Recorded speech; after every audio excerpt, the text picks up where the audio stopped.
जी सुनिए, राहुल का टिफिन दे आइए उसके ऑफिस में। राहुल की माँ बोली, क्या राहुल आज साथ में टिफिन लेकर नहीं गया? आज उसके ऑफिस में मीटिंग थी बॉस के साथ सवेरे सवेरे, इसलिए बिना टिफिन के ही वो चला गया। ठीक है, मैं दे आता हूँ। राहुल के पिता तैयार होने के लिए कमरे में चले गए। एक दिन पहले, माँ, मेरे दोस्त के पिताजी भी टीचर थे। उन्होंने देखो कैसे आलीशान बंगला खरीदा है। नहीं तो मेरे पापा, हम आज भी इस किराए के मकान में रहते हैं। राहुल गुस्से से बोला।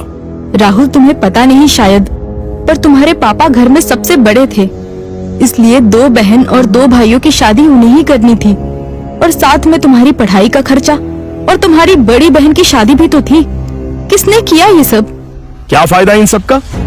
उनके भाई बहन अब बंगले में रहते हैं। कभी उन्होंने सोचा है कि अपना भाई किराए के मकान में रहता है तो उसके लिए एक छोटा सा घर खरीद के दे दे?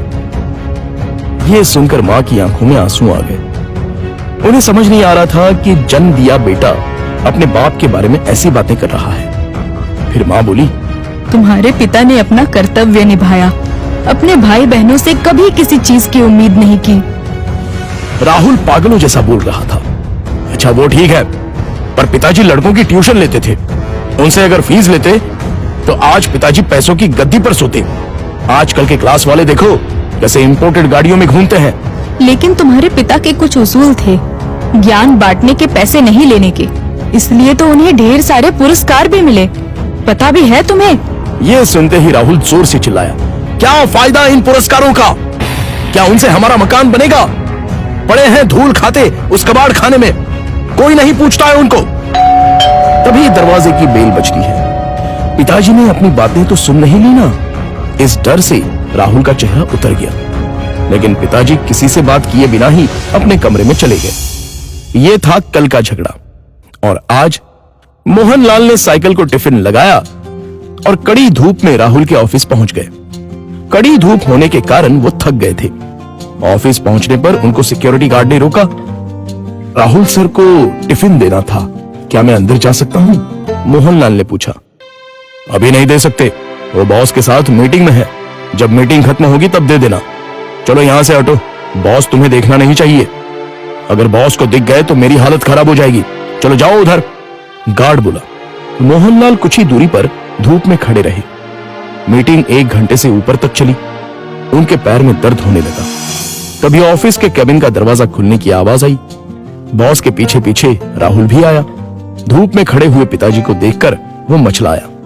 चलते चलते बॉस की नजर मोहनलाल पर पड़ गई। गाड़ी में बैठने की बजाय वो वहीं खड़े रहे। वो सामने धूप में कौन खड़ा है? उन्होंने गार्ड से पूछा। अपने राहुल साहब के पिता हैं, टिफिन देने आए थे। गार्ड डरते हुए बोला। बुलाओ उन्हें। राहुल घबरा गया, उसके पसीने छूट गए। उसे अपने पिता पर बहुत गुस्सा आया।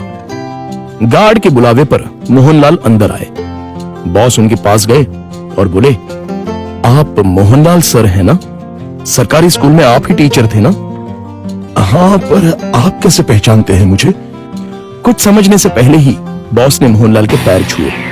राहुल और सब लोग ये देखकर हक्का बक्का रह गए। सर, मैं विजय, आपका स्टूडेंट था। आप मुझे पढ़ाने के लिए घर आते थे।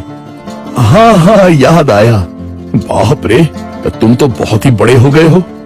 विजय मुस्कुराया और बोला, सर आप यहाँ धूप में क्या कर रहे हैं? चलिए अंदर बैठते हैं।